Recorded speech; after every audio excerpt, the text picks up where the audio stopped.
कांग्रेस ने प्रधानमंत्री नरेंद्र मोदी द्वारा देश की जनता से अपील करने को लेकर प्रतिक्रिया व्यक्त की है।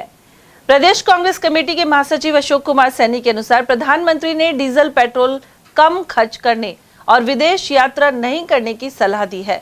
उन्होंने कहा है कि 1 साल तक विदेश यात्रा पर नहीं जाकर पैसा बचाएं। इसके अलावा किसानों से फर्टिलाइजर का उपयोग 50% कम करने और आम लोगों से वर्क फ्रॉम होम की सोच को बढ़ाने सहित वर्चुअल मीटिंग करने जैसी अपील की गई है। पीसीसी महासचिव सैनी के अनुसार ईरान और इजरायल अमेरिका युद्ध के दौरान सरकार ने समय रहते कदम नहीं उठाए, इसलिए ऐसी स्थिति बनी है। उन्होंने आरोप लगाया कि देश की अर्थव्यवस्था चौपट हो चुकी है, वहीं अमेरिकी डॉलर के मुकाबले भारतीय रुपया लगातार गिर रहा है। महासचिव सैनी ने कहा कि ऐसे में आगामी लोकसभा और विधानसभा चुनाव में लोग भाजपा को सत्ता से हटा देंगे।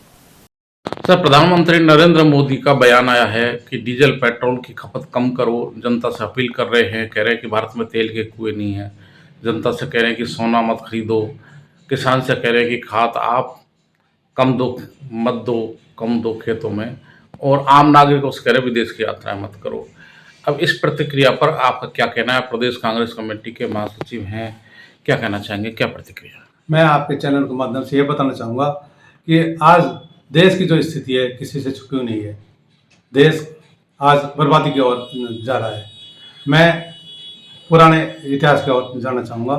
जो ये आज हालात पैदा हुए हैं, ऐसे हालात हमारे देश में नहीं थे। 2000 जब हमारा देश आज़ाद हुआ था, उस टाइम पे हमारे प्रधानमंत्री थे पंडित जवाहरलाल नेहरू जी। जब देश आज़ाद हुआ, प्रधानमंत्री बने, उस टाइम पे हमारे देश में कुछ भी नहीं था।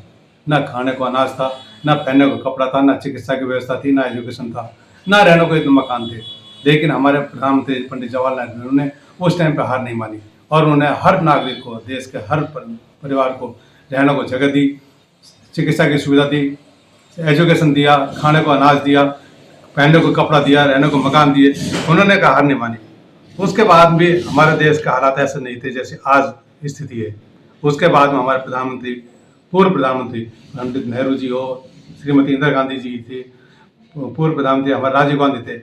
उन्होंने मेहनत करके देश में और देश को सभी वर्ल्ड में अग्रिम पंक्ति में लाके खड़ा कर दिया, विकासशील देशों की गिनती में लाके खड़ा कर।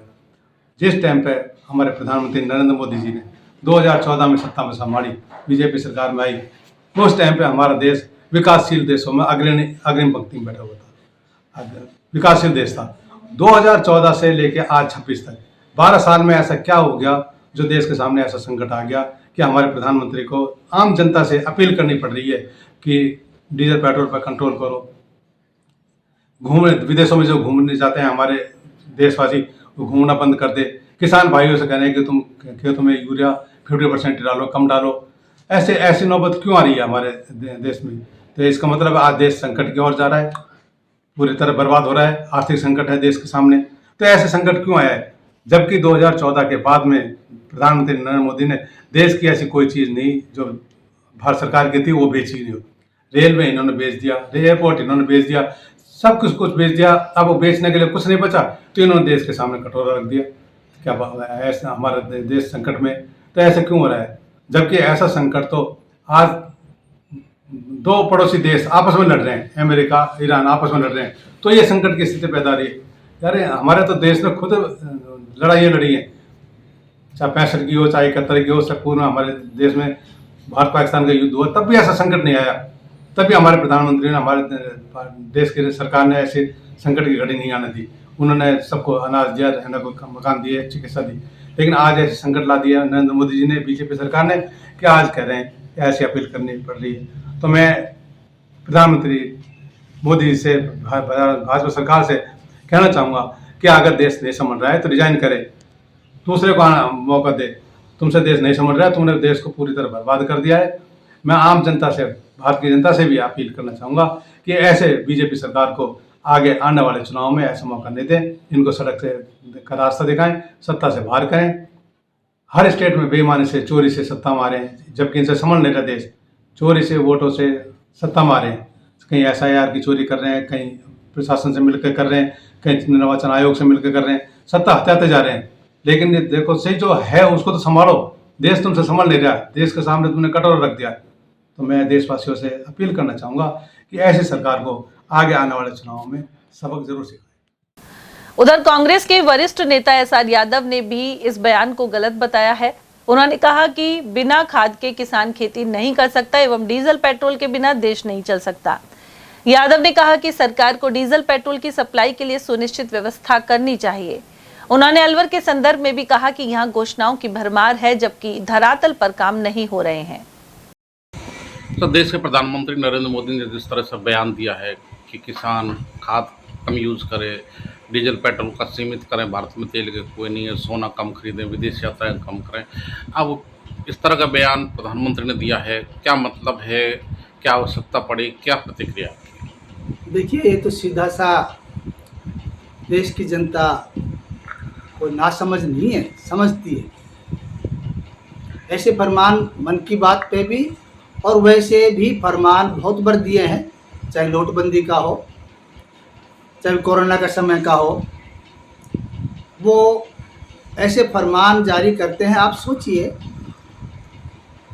गहना सोना नहीं खरीदेंगे। आज क्या ब्याह शादी के अंदर एक हमारी रीति रिवाज है, सदियों से रीति रिवाज, उसमें सोना गहना खरीदे जाए। सोना का एक महत्व समझते हैं, वो खरीदा जाता है। और इसी प्रकार से पेट्रोल डीजल के बाद की बात करते हैं, अब भाई गाड़ियाँ नहीं चलाएंगे तो पेट्रोल की बचत होगी। ये सीधा सा ये एक बहाना किया है, जो एक्साइज ड्यूटी लगती है बाहर से मंगाने में, उसका बहाना किया है। लेकिन ये तो तय था, देश की जनता तय किया हुआ था। देश की जनता ने सोच रखा था कि निश्चित तौर पे 5 स्टेटों के जो इलेक्शन हैं, ये होते ही देश के अंदर महंगाई बढ़ेगी। अब ये महंगाई का एक उसने टारगेट दे दिया है, महंगाई आप सतर्क हो जाइए, महंगाई बढ़ना तय है। तो जिस तरह से रूस से भारत कच्चा तेल खरीद रहा था और वो भारत ने बजाय स्टॉक करने के विदेशों में बेच दिया, इसी प्रकार जब ईरान से भी सस्ता तेल आ रहा था उसको भी विदेशों में बेच दिया, समय रहते स्टॉक नहीं किया और वैकल्पिक व्यवस्था नहीं की, तो लगता है आपको उसका नुकसान है, सरकार की नीतियों का नुकसान है? ये तो बात सही है। हमारे ऊपर कुछ गाइडलाइन होती है देश के ऊपर। आपको पता है, ट्रंप जो अमेरिका का जो सीनेट है, वो बार बार धमकी दे रहा था पहले कि रूस से तेल नहीं खरीदेंगे, मेरे से खरीदेंगे। वो तो एक बात रखी, जो उसके जहाज, जो तेल की जो जहाज़ें थी, वो शिप के अंदर जो फंसी हुई थी, तब उन्होंने एनओसी दिया था कि आप रूस से तेल खरीद लो। तो हमारा ईरान से जो तेल आता था वो भी नाग मात्र का ही होगा, क्यों पाबंदियाँ लग गई थी युद्ध के समय में। तो स्टॉक करने का तो माहौल ही नहीं था। देश की जो पब्लिक है, जो हमारी स्ट्रक्चर जो बना हुआ, देश की जो व्हीकल्स की जो संख्या है, उसको तेल मिलना जरूरी था। उस अर्थव्यवस्था को चलाने के लिए स्टॉक तो नहीं हो सकता, स्टोरेज नहीं कर सकते थे। और निश्चित तौर पे आने वाले समय में हमारी इस प्रकार से विदेश नीति है, पहले से ही रही है। दूसरे देश हमको ना नहीं करेंगे और तेल हमारा पूरा मिलता रहेगा, इस पर कोई बड़ी चीज़ नहीं है। लेकिन ये गलत बयान देना, अब आप स्टोरेज गाड़ियों को न चलाए, ऐसे तो फिर आप पाबंद कर दो ना। आप सरकारी व्हीकल्स, ओनली फॉर सरकारी ट्रेन और व्हीकल है, उनके ऊपर ही जनता को जाने दो। ऐसी गाइडलाइन दो, फिर प्राइवेट व्हीकल्स को सबको बंद कर दो। तो किसान खेती कैसे करेगा? किसान खेती कैसे करेगा? जो मूलभूत सुविधा जनता को जीने के लिए जो चाहिए, वो सारी ट्रांसपोर्टेशन से आती है, वो कहाँ जाएगी? ये सब वादाएं, जो खोखले जो वादा दिखाते हैं ना, ये मैं समझता हूँ देश से इसको हजम नहीं होता और ये बुरा लगता है।